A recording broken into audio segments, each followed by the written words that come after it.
1,000 sighs hotter than coals indeed out of his breast one after another went, mixed with new complaints, his woe to feed, so that his woeful tears were never absent.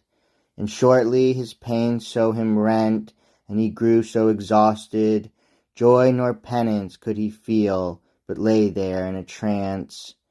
Pander, who in the Parliament had heard what every burgess and lord said, and how it was all granted in one assent for Antenor to yield up Cressida, began well nigh to go out of his head, so that for woe he knew not what he meant, but in haste to Troilus he went.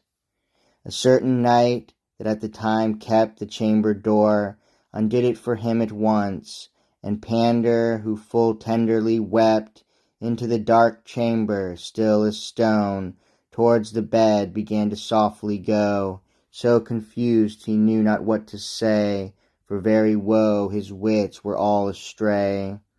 And with his face and look all distraught for sorrow of this, and with his arms folded, he stood his woeful Troilus before, and his piteous face began to behold.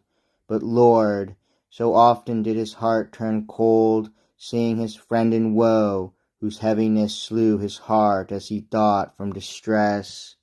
This woeful man, Troilus, when he felt his friend Pander come in, him to see, began as the snow in the sun to melt, at which this sorrowful Pander, from pity, began to weep as tenderly as he, and speechless thus the two were they, that neither could one word for sorrow say.